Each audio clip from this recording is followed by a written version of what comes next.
This to week 8 of our leadership series. My name is Gertrude Girassa Payne. If today happens to be your first time of listening to any of our broadcasts, this forms part of our leadership series, which we started on the 2nd of December 2020, and it is running for 20 weeks. Today is week 8, and I would like to say thank you very much for tuning in. Thank you for joining me. Those of you that have been sharing this broadcast, I would like to also say a very big thank you to you.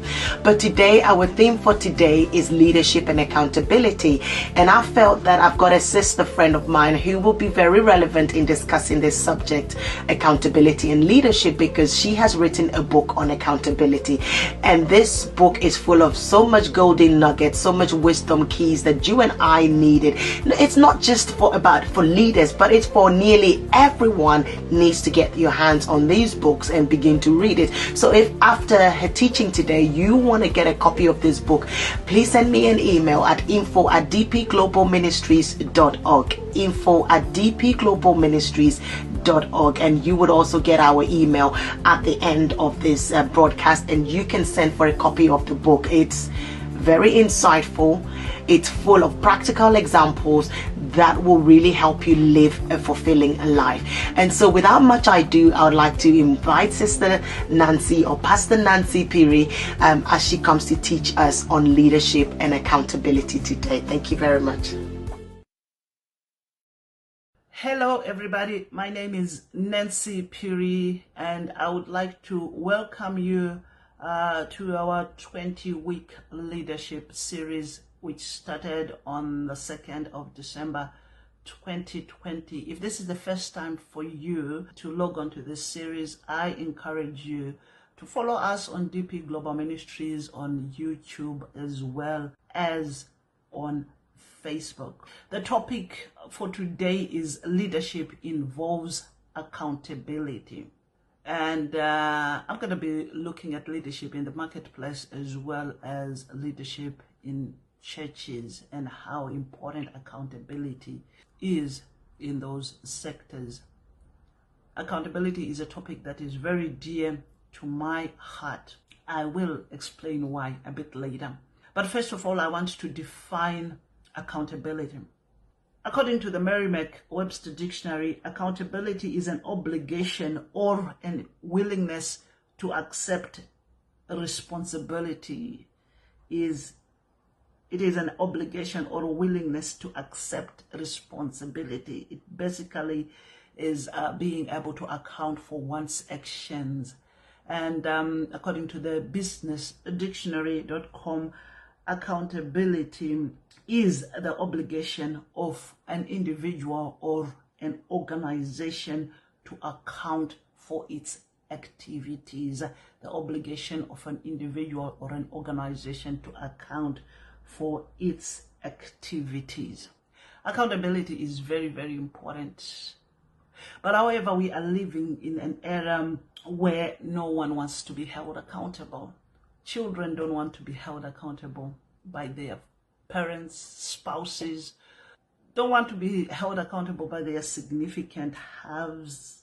We have employees not wanting to be held accountable by their employers, vice versa. We have church members not wanting to be held accountable by their pastors, and the pastors not wanting to be held accountable by their church members or their elders, their deacons, their trustees, and also elders and deacons not wanting to be held accountable by their pastors. The same is in our nations. We've got citizens not wanting to be held accountable by their governments, and also governments not wanting to be held accountable by the very citizens who voted them into power. Yet accountability is very important, and if people took our accountability seriously, we would have very strong families, we would have very strong marriages, we would have very successful ministries and very successful workplaces. So firstly, I would like to say that all of us, all people are accountable first and foremost to God, and secondly to other people. As I look at this topic, leadership involves accountability, I'm going to be looking at the marketplace. I'm going to be looking at companies, workplaces. I will touch a little bit on governments and parents, and then I'll go to churches, because in all these places that I'm talking about, they are leaders, whether they just be parents or husbands as leaders of their families, or in churches. We've got leaders of youths, we've got Sunday school leaders, we've got apostles, bishop, youth pastors. We've got leaders of men and women, so many leaders, and even leaders of ushers, and ushers themselves are leaders. I'm gonna read my main verse on accountability, which comes from Romans chapter 14, verse 12. And it says, so then each of us will give an account of ourselves to God. So then each of us will give an account of ourselves to God. It doesn't matter who you are, whether you feel you are just, just a church member, you are a pastor, or you are an evangelist, or you are the president, or you are a minister, or you are a manager at your workplace. One day, each one of us will stand before God and give an account of themselves. What did you do at your job? How did you run the country? What type of legislation did you put in the country? All that stuff. Each one of us will give an account of ourselves to God, according to Romans chapter 14, verse 12. I'm going to start in workplace leadership, really. So accountability is one of the characteristics, the qualities of a good leader. But much as leaders should be good at holding people accountable, they themselves should be held accountable. However, most leaders in workplaces, most leaders in churches and stuff like that, they are not comfortable in holding people accountable.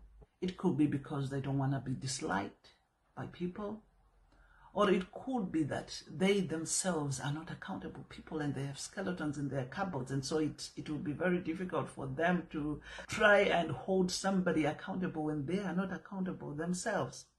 Leaders, to be good at accountability, they have to be approachable leaders. They have to be exemplary in everything that they do. They have to be good at delegating duties, and when they delegate duties, they have to be able to get their hands dirty also and be involved in the kind of work that they will be wanting people under them to do. And they should be the kind of people who are trained. They have to train, undergo some training, and they also have to freshen up here and there in order for it to be easy for them to hold people that they will be delegating duties to accountable. Because you can't hold somebody accountable in a job or something that you are not aware of how it's done. Really, it becomes very difficult. By getting involved, by getting their hands dirty once in a while, leaders encourage and they motivate people under them to be committed to their work and to work harder. So commitment plus accountability brings success in a workplace. So I believe that in order for a company to be successful, it needs to have a culture of accountability. I believe that it would help for people when they join a company to understand that they will be held accountable for the work that they do. So personal accountability should be made a fabric of staff of any particular company, and people should have some clear-cut goals. They should know